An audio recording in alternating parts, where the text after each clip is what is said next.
My great-grandmother Wrigley, Verla Wrigley,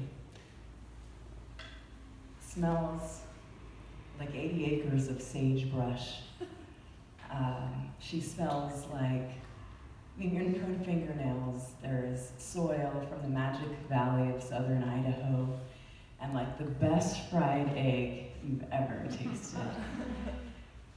I've only met my great-grandmother Wrigley once. I was about 4 years old, and I have but a trace of memory of meeting her. I remember her wrinkly face when I grew up. She lived in Idaho.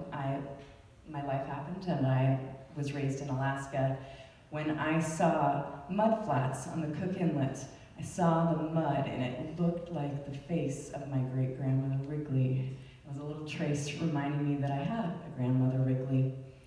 And what I know of my great-grandmother Wrigley is mostly from my father, who was a very good, stoic, quiet, purposeful man, and I don't know much about his childhood. He's quiet and hasn't shared too much, and I yearn, as many of us do, to understand who we are, and sometimes that gateway is through our parents, our grandparents, our relatives, our friends.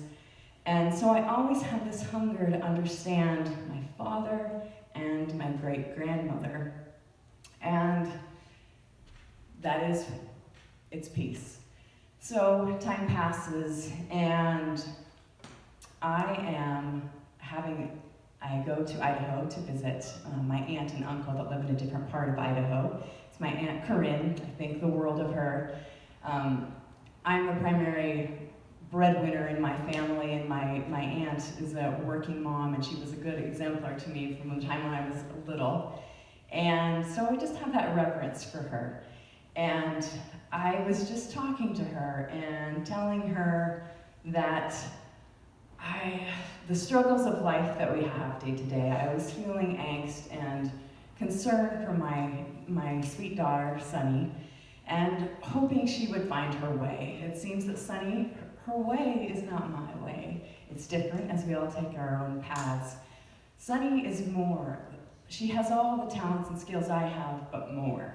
She has more passionate capacity, more intelligent capacity, more introspective capacity. And with all those great gifts, I hope she can figure out how to use those talents and strengths.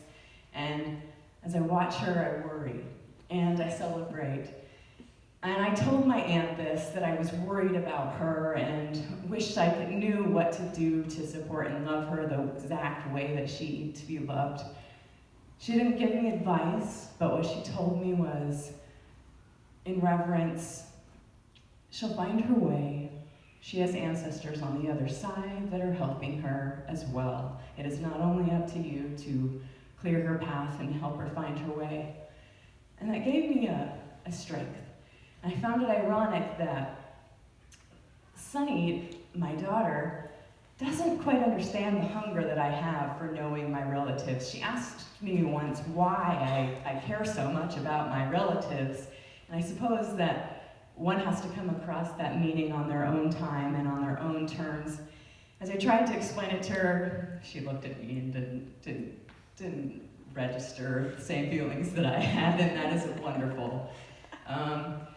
But a little bit more time passed, and I visited my grandparents. So that's my Aunt Corinne's parents, and that's also my father's parents. Down the road, 3 hours to Burley, Idaho, southern Idaho. And just off Burley, there's a little small farming community called Butte, Idaho, and that land was homesteaded by the Wrigley and the Banner family, which are my ancestors. And before that, this land was owned is probably not the proper word, but cherished by the Shoshone people, and you can find arrowheads in the soil when it's turned, and my people have respect and love for the land, and that's one thing. My dad is more comfortable with land and the outdoors than he is with people, and I understand how one can get so connected through the lens I see through him. visiting my grandparents, having a lovely visit, and they are in their upper 80s. My grandmother's experiencing some memory loss. It might be dementia. She had a stroke in the past, but in many ways she's still with it and sharp and funny and clever. You just might get the same story 4 times in 30 minutes. And my grandpa has some congenital heart disease, but that does not define him. He's loving and passionate and caring and soft-spoken and peaceful, and I had wonderful visits with them. And I stayed in the downstairs bedroom where I would stay when I stayed, where my Aunt Corinne and Aunt Diane used to share a room when they were children and they fought. So I know that that's the room I was in. And I snooped around because that's what I do, and I was checking drawers. Don't have me over, I might check your medicine. And I found something. It was quite dusty, literally about a 1/4 inch of dust was on a small box. It was bound by a rubber band that has since snapped.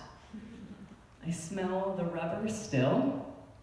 And this little box says, in cursive handwriting, an archaic entity right there, but I learned cursive. Life story of Verla tapes. What is this? I knew who Verla was, and I felt a rumbling in my bosom, a power beyond me, and they're on cassette tapes. How can we access this? And I rushed up to my grandparents and asked what it was. They didn't really remember or recall, know what it was, and I said, Grandpa, can I take it with me? My husband is a sound engineer and will have the capacity to figure out how to get it on a digital format. And sure, okay, so I take it with me, and I feel like I'm holding jewels, something more precious than my life, and I open it up, and sure enough, there are cassette tapes in here, and there are about 5 of them, each 60 minutes long. And I take it home, and I tell my husband I was alone on this trip, bubbling what I have discovered, and I'm seeking his help, and he kindly offers it to me, and he is able to get it to a format that is audible, a digital format, and it's so muffled. It is hard to hear. With his expertise, he puts the muffle to the back, the voice to the front, although it's still difficult to hear. There was something, though, about the strain that felt right. It felt like sometimes something that is really precious should be hard to attain. You should have to work for it. And I feel that way with my own relationship with my sweet daughter, who I admire and respect, that sometimes in that struggle we find purpose and meaning beyond ourselves as we understand each other. So I was hopeful that that metaphor would reveal something powerful. And I had the audio file, and I decided to give it to my father as a gift, and I offered it to him, and he was pleased. And then I went home from Alaska, back to Portland. 6 months later, I see him, and I ask him, did you listen? Oh, no. He said, what really needs to happen is they need to be transcribed into written documents so that they can be forever retained. And I felt a little defeat and mulled that around and agreed that he was right. And I decided I was the princess, and great-grandmother Wrigley is my queen, and it was my opportunity to perform the royal duties, and I would be the chosen one to transcribe her voice from the dust. And so, I might mention I have 5 children, a husband, and a busy life. I work full-time, we're all busy, we all have 24 hours, but quite frankly, liberal free time is difficult to pin down. So this matters more than anything else I'm doing. I decided to make time at work to transcribe. So thank you, City of Portland. Thank you, taxpayers. You have helped contribute to something larger than life. And I had a deadline, which helps me get things done. There was a Wrigley family reunion, the first one ever, that happened this past summer. And that was my deadline, to get it done so that I could offer this offering to my relatives that are here. And I felt such bliss to give this gift, 30 pages of transcribed document and audio files where they can hear their grandmother, their mother, their cousin, their third removed, whatever it is, this beautiful woman. And as I got to know her, I found so many powerful echoes that made me realize I'm stronger than I am as a person, and her wisdom strengthened me in ways I didn't expect. Her mother had difficult pregnancies, and when she had her, she was advised by a midwife, and I had a midwife for several of my children, and that gave me joy that we had a commonality. And she was prescribed to take Lydia E. Pinkin's pink compound 3 times a day, and she would have a good pregnancy, and she did.